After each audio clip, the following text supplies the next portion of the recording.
Hello, I'm Delia, Chief Executive of the Wildlife Trust for Birmingham and the Black Country. Thank you so much for joining us this evening at our second digital event as part of our celebrations for the Trust's 40th anniversary.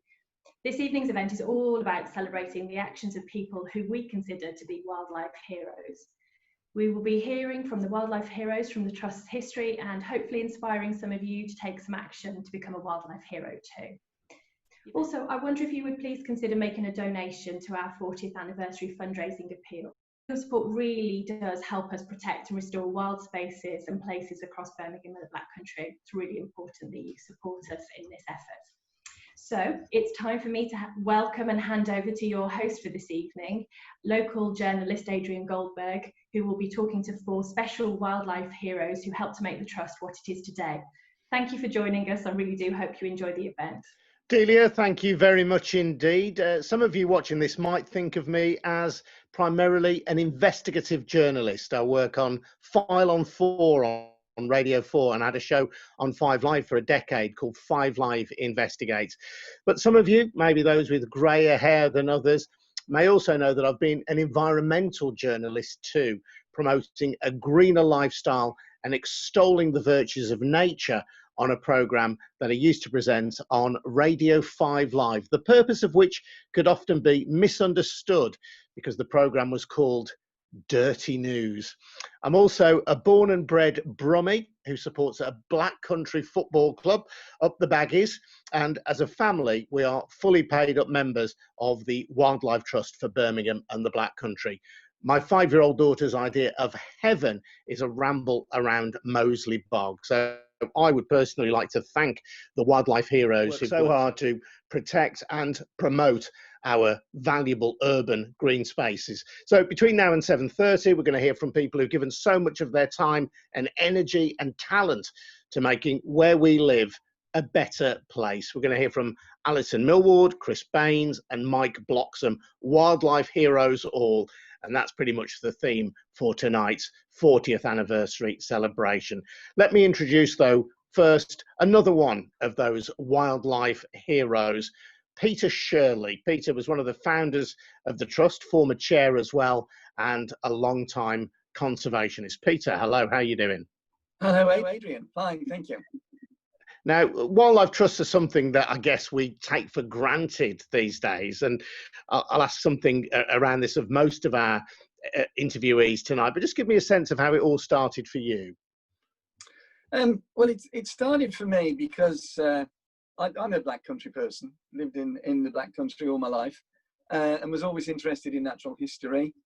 And we've got a Natural History Society here that Mike Bloxham is a member of. And we were invited to a conference in Birmingham about wildlife in the city. And I found, rather to my surprise, that the people from the nature conservation organisations who were at that conference were very dismissive of wildlife in towns and cities. And they were also quite hostile to the idea that it was there to be appreciated, enjoyed, and to be part of people's lives. It was in the days when nature reserves were the things that conservation organisations had, and the idea of a nature reserve 40 odd years ago was to put a fence around it, lock the gates and say you can only go in by special permission. So that's how I got started with the trust, and as a few other people as well came from the same sort of background. We didn't come from the conventional nature conservation background. So what was your background then? Well, at the time we started the trust, I was in commerce.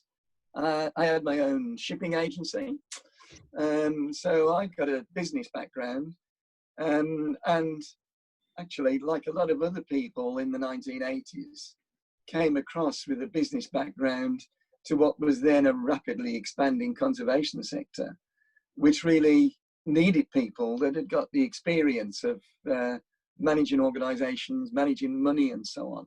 And at the time, they were needed alongside the biologists, the botanists, the entomologists, and so on, who were the technicians, if you like, and the people who really knew about wildlife.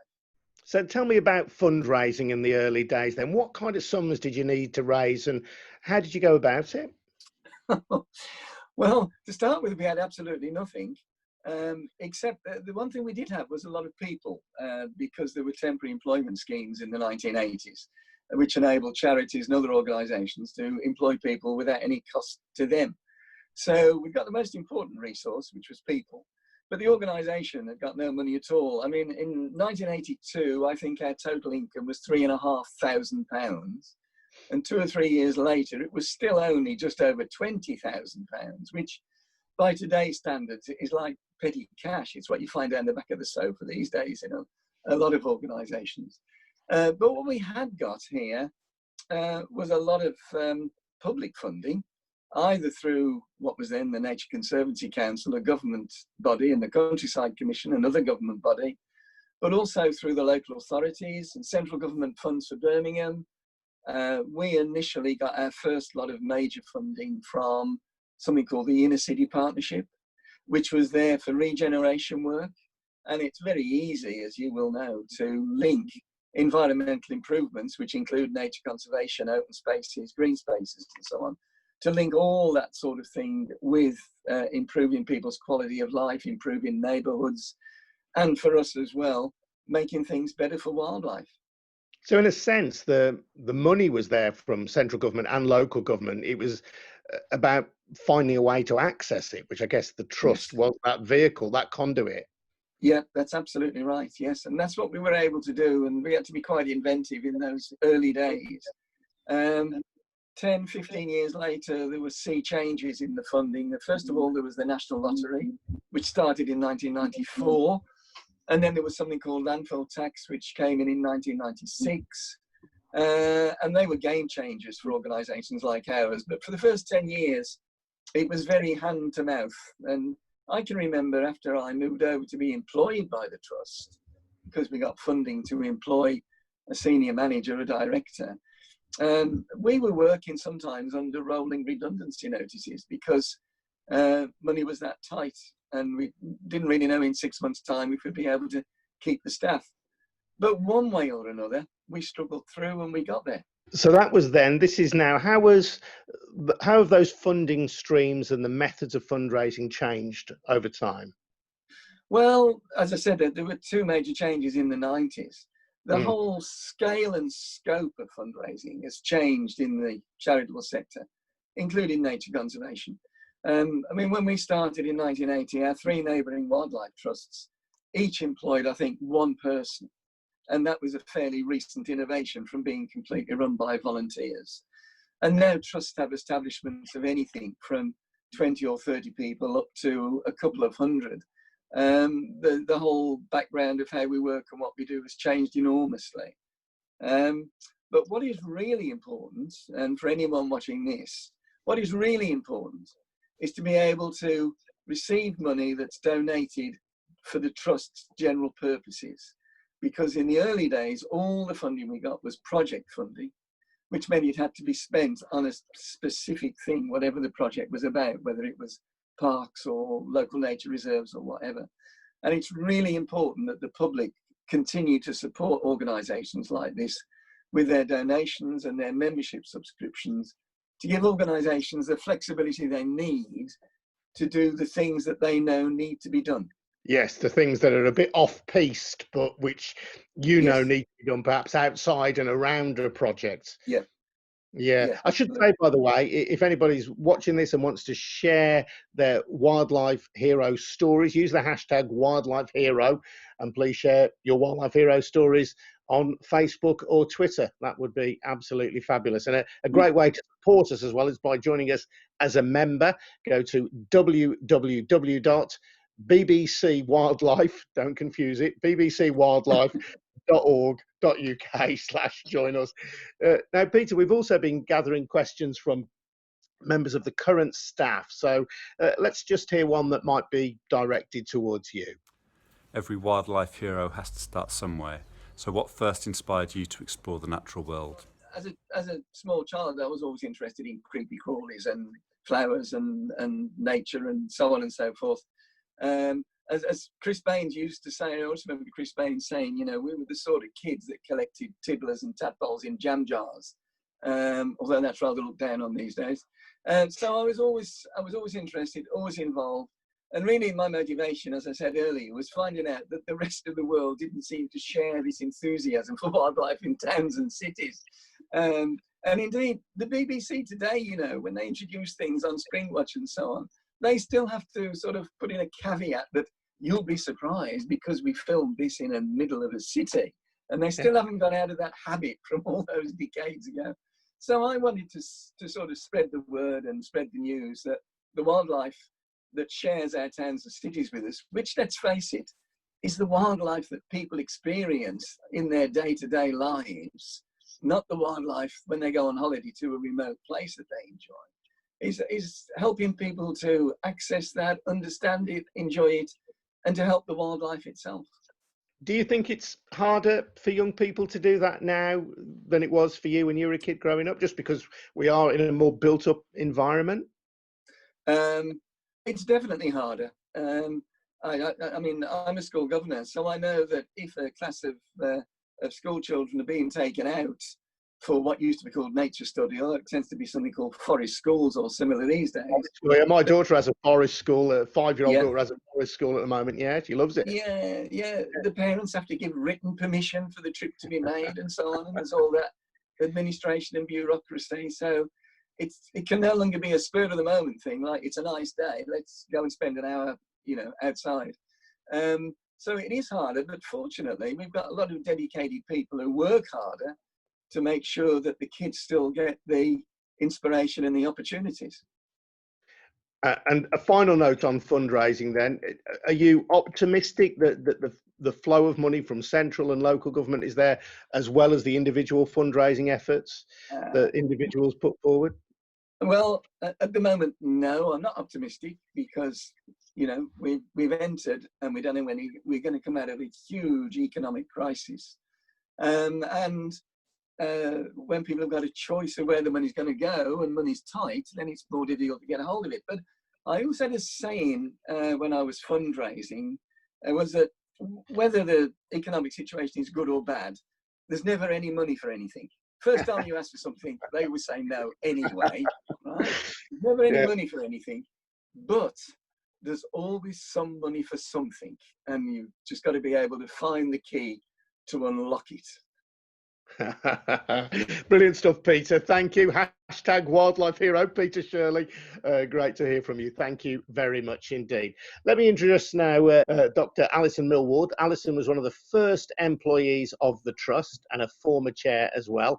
Alison is an environmental consultant with specialisms in community engagement and nature conservation. She's had the important job in the early days of mapping out the Trust's priorities, planning them and influencing others outside the Trust to support her. Alison, are you there? I'm here.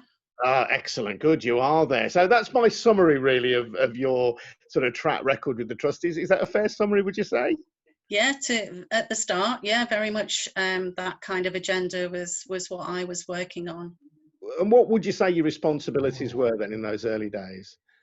We were feeling our way really in the early days, trying to work out actually what the community's priorities were. And somebody before I was employed by the Trust had the amazing brainwave of putting a piece onto the commercial TV channels, asking people to contact us and let us know if there was a piece of land at the bottom of their street that they were concerned about, that they knew was good for wildlife, but they were worried about whether it was protected, it was being managed, what its future was, what threats to development were being applied to it. So it was my real privilege to find myself going and sitting in church halls and people's living rooms and talking about what was happening down the road and whether we as a young wildlife trust would be able to help those local communities to protect those green spaces full of wildlife that they loved, but were concerned about. You know, there was a lot of benign neglect, Adrian, of the more natural green spaces in the conurbation. I mean, you can imagine in a post-industrial landscape, we had lots of holes in the ground, and there were lots of people who had an eye on what to fill those holes with, and mostly it was to do with rubbish, and therefore it became urban nature conservation became very oriented towards planning and working with local authority planners at a strategic level as well as at a local level to try and work out which of these places were rich enough for us to try and get designated as special sites of scientific interest. And places like Moseley Bog that you referred to. Joy Pfeiffer, one of my wildlife heroes, when I first joined the Trust, she was often referred to in the press as a housewife from Moseley. But that housewife from Moseley collected 12,000 signatures to a petition when it became known that the church diocese wanted to sell off part of the land at Moseley Bog to build just half a dozen houses. But those half a dozen houses would have gone right across the spring line that fed the bog, which fed the the special plants in the bog, that had caused the bog to be designated as one of the very few urban sites of special scientific interest. And one of my most treasured possessions is a slide of Joy with her banner outside Birmingham Council House, resplendent, emblazoned with the word "Save Our Bog." Was that these messages had to be simple and they had to be driven home. Behind those community activists, we were one of the first trusts to employ graduate planners, Peter Woodward, Mike Dando, and several others. And we had a planning unit for a few years. And it was their job to explore the possibilities of creating nature conservation strategies for each of the local authorities, as well as the county council, and then taking on individual site issues. Now, of course, the Trust is still doing that today. Our biggest planning challenge in recent years has been HS2. And there was a lot of work went into defending the Trust position on that. Sure. I'm just interested to hear about this community passion, though, because as someone who's lived pretty much all my life around the West Midlands, I know how much people value their green spaces. But I also know, and this is true of life generally, that people are only too happy to leave the hard work to somebody else. But generally, if a green space is threatened or is just simply neglected, have you found that there is a passion there from local people, even if it's a passion for somebody else to come in and do something to improve it or protect it? Yeah, I mean, you can tell by my accent that I'm not a Brummie or a Black Country girl. I hail from the Northwest. And when I first got involved with the Trust, I really wanted to know that the people of Birmingham and the Black Country wanted nature on their doorsteps, that they were passionate about it. And I was lucky enough to have somebody sit in the greenhouse on top of Friends of the Earth warehouse back in 1980 and devise a plan for me to do some PhD research on community engagement in urban green spaces. And that gave me the chance to do some case study work with the communities from Plantsbrook Reservoirs and from Lecky Road in Walsall and from Queslett Quarry and several other places, to really get under the skin of that, Adrian, and find out, why these places were important to the local community. And then out of that research came our understanding that if we could collaborate with the local planners and the landscape architects and the local politicians, then we could actually work together to protect some of these spaces and enhance them, both for people and for wildlife. So that, for me, set the whole of my career came from those early years working with those communities. Brilliant. Am I right in thinking that you were responsible for drawing up the first nature conservation strategy for local councils? I wasn't responsible for doing the first one, no. Peter Woodward and Rachel Berger put together the first county-wide nature conservation strategy. And then that was followed by Mike Dando, who did the Black Country nature conservation strategy. Then me, Pete, and Rachel was involved in that as well, Pete, I think. We did the Birmingham nature conservation strategy in, was it 1984? Something like that. So we got complete coverage within a few years. And then since that time, we've had things like green infrastructure strategies that the local authorities have prepared. And we'll soon be needing something called nature recovery network plans as well, Adrian. So the need for that sort of strategic level of thinking about how all these places connect up and how we are able to get people into them and to explore them is still very, very pertinent today. And it's one of those things that needs updating all the time. Well, let's see if we can get our next question from a member of the Trust's current staff. Boris Johnson wants to build.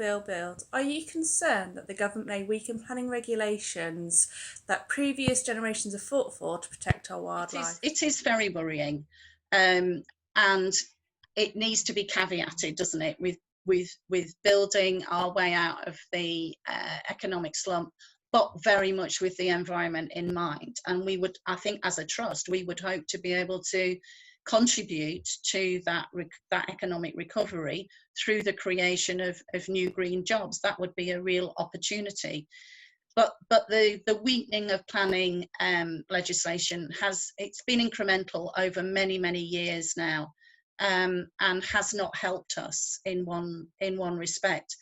That said, just at the moment, Natural England are about to update what they call their green infrastructure standards, and that will impose on planning authorities the need to carefully consider development in the light of our need to protect nature and to protect natural green spaces for access by the public. So there is counter efforts going in, if you like, to strengthen certain areas of policy. But honestly, I regularly write letters of objection to my planning authority about proposals in my neighbourhood. Yeah, does it work, Alison? We've saved quite a bit of land where the old Readings rugby club used to be. I think you'll remember that. We've protected rights of way locally. We've taken the council to judicial review to stop unwelcome development in certain areas. So sometimes, yeah. It can work. Brilliant. There we go. Wildlife hero Alison Milward, thank you so much. Now, next up, a man I've had the pleasure of interviewing on the radio in the past, a very vocal and effective campaigner for urban wildlife in Birmingham and the Black Country, Chris Baines. Chris has appeared on TV programmes as diverse as Gardener's World, Pebble Mill at One, Country File, Charlie's Wildlife Gardens. He's written books such as How to Make a Wildlife Garden, and has been awarded a medal for conservation by the RSPB. So, Chris, welcome along. Tell us your memories of the early days of the Trust and the focus of your campaigning at that time. I think what people don't realise now, 40 years later, is, as Peter was saying, what a revolution this was really. And you mentioned the RSPB just now. I remember one of the very first campaigns was to try and stop one of those big holes that Alison was mentioning at Queslet Quarry being filled in with the city's waste. And I wrote to the RSPB to say this is a really important site. The kids love it. It's got wetlands in the bottom. It's a fantastic place. And the RSPB wrote back and said, there can't be anything of interest there. It's in the middle of Birmingham. In fact, we lost, as a consequence, we lost a colony of 200 pairs of sand martins that were nested in the cliffs of Queslet Quarry. So it was a revolution. And I think what was exciting was that you've got people like Peter and Mike who came from a natural history background. I mean, Peter didn't mention this, but he was a real expert, and still is, on gall wasps. I didn't even know what a gall wasp was, but I was passionate about the landscape and people. So there were those two groups of mavericks, if you like, from their territories. And then the third ingredient was this emotional strand that Alison mentioned with people like Joy Pfeiffer, who, with the greatest respect to Joy, didn't know the names of anything, didn't know how the system worked, but just were passionate and, you know, would bring people to tears with concerns about the wild space on their doorstep. You bring those three parties together, and it's a very powerful thing. And the main objections that we had came from, as Peter said, the traditional nature conservation organisations. So it was the Worcestershire Wildlife Trust, the Staffordshire Wildlife Trust and the Shropshire Wildlife Trust, who really thought that we were devaluing the currency of nature conservation by talking about people and talking about the inner city.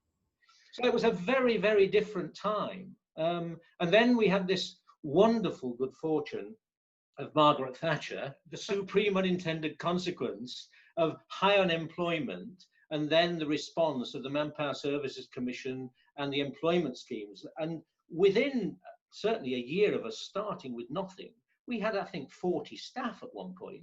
And as Alison was saying, we were employing more ecologists than all the local authorities across Birmingham and the Black Country put together. And we were able to take people like Peter Woodward, who were, you know, young, bright-eyed planners with no prospect of employment in the mainstream, and give them this fantastic opportunity to work with real places and real people.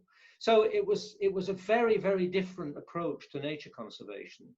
And I think one of the things that we realized very early on was that we were never really going to own land. Land in the city was always going to be too expensive. But that there was, as Alison was saying, lots and lots of land out there that was wild, was green, and was threatened. And that maybe if we worked with the people who owned the land and influenced it, then we could begin to build a whole region-wide network of green spaces. And I remember one of the very early things that we did, we realized that the parks were key. Actually, Birmingham Parks were spending at that stage something like £12 million a year mowing grass and eliminating the wildlife. And we wanted to try and get them to begin to think more creatively about that resource. And so we ran what turned out to be very memorable. We leaked to the Birmingham Post the fact that Birmingham had been chosen as the site for the International Daisy Chain Championships of about 1981. And of course, nobody had ever heard of the International Daisy Chain Championships. It didn't really exist. But we then got in touch with the Parks Department and said, you've probably read in the Birmingham Post that Birmingham has been selected for the site of the International Daisy Chain Championships. What we need from you is about half an acre of daisies, please. And we think that if you actually just fence out the geese at the side of the boating lake in one of the parks, then actually the daisies will come up and flower. And that's exactly what they did in Cannon Hill Park. They put an electric fence around a big patch of the lawn that the geese just grazed and grazed and grazed. And in Canada geese, the daisies are known as gooseweed because they're the only thing that survives the geese. And they put the fence up, this fantastic white square of daisies appeared. Miraculously, a Birmingham school won the International Daisy Chain Championships. The mayor was photographed with daisy chains around his neck. But the result of that was that actually we then had a parks department that listened to us and was interested in change. And very quickly we had Sue Vincent, remember, who was on secondment for 3 days a week, I think, into the parks department. So we were working in a really very different kind of way, I think, from the way that nature conservation had been working previously. And I think it was the scientific credibility that came from people like Pete and Mike and a whole bunch of other people, combined with the understanding of how the planning systems and people like Rachel Berger understanding about landscape and planning processes, that combination was a killer, really. I mean, they didn't stand a chance. But it's interesting, you know, you talk about those kind of stunts in the early days, getting the interest of the Birmingham Post, and Alison mentioned Joy Pfeiffer, another wildlife hero. Clearly, she's now commemorated, isn't she, at Moseley Bog with Joy's Field. You know, those kind of more eye-catching campaigning moments. Have they gone now? Is it much more about kind of polite partnership with local authorities and landowners? I think we've become, as a conservation movement, we've become more sophisticated in thinking about where the influence lies. So the targeting is less scatterpattern and more focused. I mean, I remember when we, again, in the very early days, I think was the first elected chairman. There was a chairman before me, but and I was absolutely determined that we were not going to go down the route of the wildlife trusts of having to sell Christmas cards and tea towels in order to keep the membership happy. I'd spent some time with the garage full of tea towels and Christmas cards. I didn't want to do it again. But we did need members. We needed support. We needed to be able to demonstrate politically that we had backing. So we introduced a life supporter scheme, wherefore, now I can't remember it was £0.50 or 50p, because it was kind of such a long time ago, but we set up people at New Street Station, and as the commuters got off in the morning, we offered them life supporter membership, and they got a badge in return for their A to Z page or their postcode. And the news headline was that membership increases by 8-fold in half an hour, or something ridiculous, you know. But what we needed was to be able to demonstrate to the politicians in the Parks Department and on the Planning Committee that we weren't just a bunch of green ink writing lunatics. We actually were representing a deep-rooted feeling. And one of the other heroes of the time was one of the councillors, Councillor Bird, who was on the Parks Committee. They still had one then. But he was a postman in real life, if you like. And when we started to talk about the foxes in the city and the importance of the canal networks and all of these things that nobody had ever talked about in conservation terms before, he understood, because he was up at 5:30 in the morning walking the streets, and he knew that there were urban foxes everywhere. So we were beginning to, I think, just touch a nerve with really key people. Now, those people are different. In a way, the message has got through at that kind of level much more soundly now than it was then. But now, as Alison was saying, you know, the big targets are things like HS2. Well, the untouchables in the process that are determining what happens with HS2, much more difficult to reach because they keep moving and they keep closing down and moving on, and they're unaccountable. So we've had to get, I think, much more sophisticated in the partnerships that we form. But what you can't take away from it is the need for the passion and the energy and the commitment, and the deep-rooted belief that in the end, people need nature in their lives. And if they're going to really get the benefit, it has to be where they live and work. It's no good that it's somewhere out in the Peak District, important though that is. It's the green space in the school grounds, it's the back garden, you know, it's the office courtyard.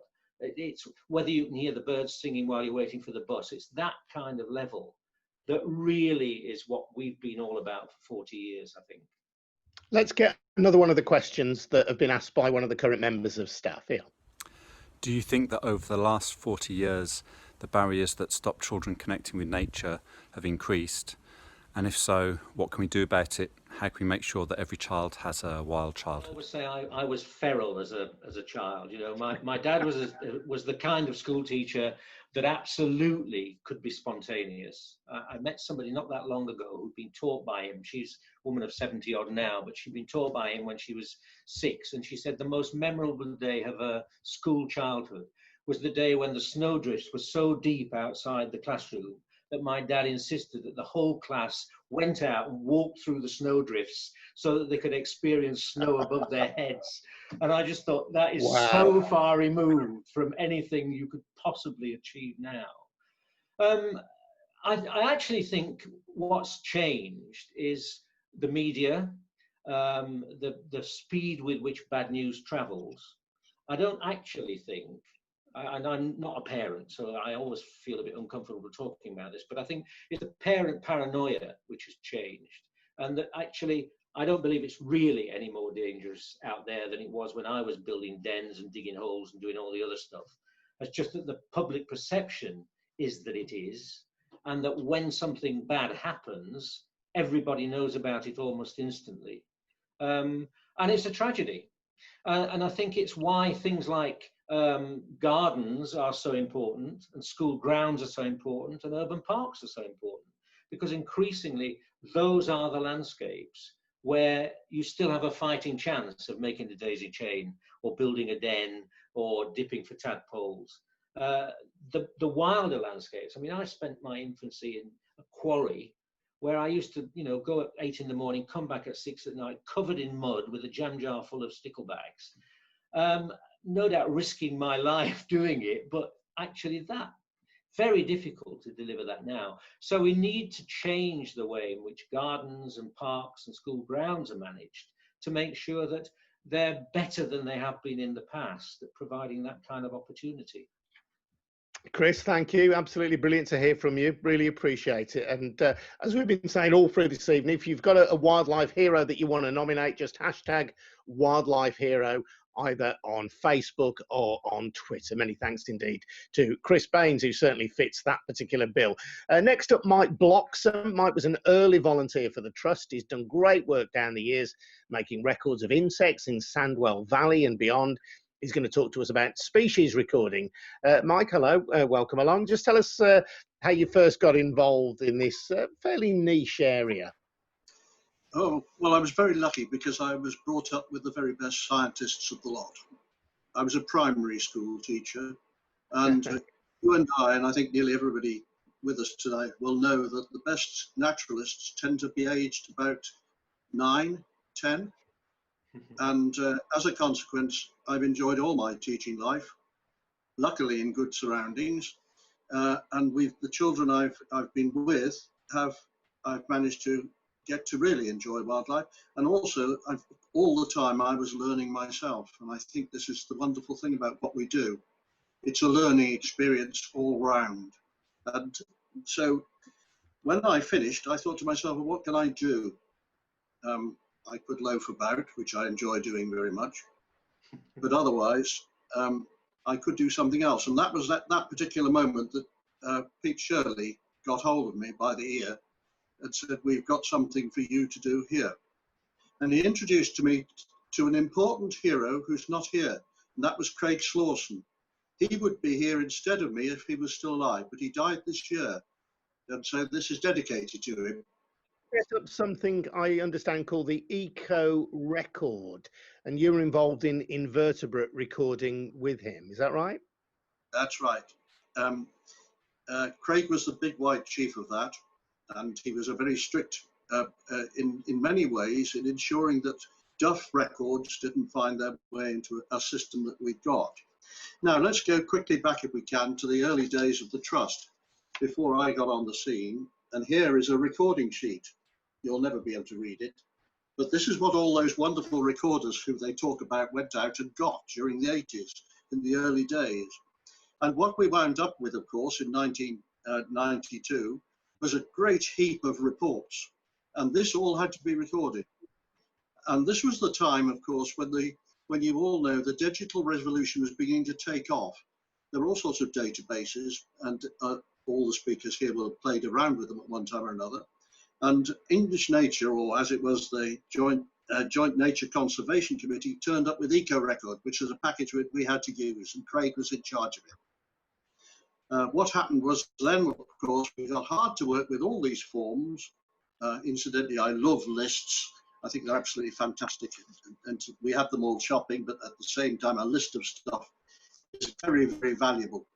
And first of all, we had to deal with all these forms, which meant all the site records and everything, and all the sites themselves were down on the database. Then after that, when we'd done that, we could do some other things. During the first 5 years or so, we spent most of our time putting the reports of all the surveyors in, but then we got on to other things. And luckily enough, I was able to do a bit of surveying myself, and we did. I think it's important to highlight the collaboration of the Trust with other organisations, and this was a tremendously important one here. This was with the University of Birmingham, East Side survey. You probably can't see it very clearly. That was the University Audit, the Biodiversity Audit of East Side Birmingham, and we did a huge document, the Trust did, working with the university, and that was all input as well, with well over 2,000 species recorded in Digbeth. The Trust is brilliant at working with other organisations. What was the significance, though, of the Eco Record and the gathering of the records, for example, at Sandwell Valley that you were involved in? Why was that so important? Simply because we've got to put a time, as it were, have a time capsule of where we are at this time. I think that's very important. We've got historic records from Sutton Park and places like that from 100 years ago. We've got to put our marker down for our time, I think. And the Trust has done this beautifully. We're putting down the marker for our time, and we're also got what I love, which is evidence. It isn't perfect, but there's an awful lot of it. Currently, on computer, there are, I think, 2,700,000 species records. That's about one for everybody in Birmingham and the Black Country, I think, probably, if you look at it like that. Yeah. It isn't of itself important as a list, but when everybody there starts to interpret it and put it in context, then it is extremely important. And furthermore, if somebody says what's on that site, if a councillor says that, you know, what's the value of that site? Well, you found on it. You then are in a position to present them with a list and reports, and this can be highly significant, much more so than a lot of people rate it. Facts, very important. Yes. Mike, let's have a listen now to one of the current members of staff at the Trust who's got a question for you. Just listen to this. Hi. So we're all quite aware of the catastrophic decline of insects that have been happening across the world at the moment, and in Europe and the United Kingdom. What is it that we can do as individuals to help reverse insect decline? I think that the main thing that we can do, and we've got to do, is to get out of this business of the virtual, which is dogging us so badly at the moment, and into the actual business of wildlife. And I think we've got to make people, or we've got to have an atmosphere where people are actually sensitive to the fact that wildlife has a life of its own. And it also, we've got to get in harmony with that somehow, which means what Chris was talking about previously. We really have got to engage with our green areas, and we've got to start insisting that green areas are intensely important. We've watched them going down like ninepins, and the danger of is more of them will do so. And then we have to get our children and also our adults, in fact our families and our communities, out there practically on them. So walks, all sorts of clever ideas. And once again, Chris is an expert on this. Those are the most important things. Habitat conservation is desperately important. Habitat conservation of all sorts within reach of where people are, and somehow contriving to get our families out there and experience the actual wildlife. Virtual wildlife is all over the television and all over the computer. It ain't a patch on real wildlife. So how can people get involved then? What practical steps can people take if they want to do more than just watch pretty pictures on television? Every family has got to go out with some kit.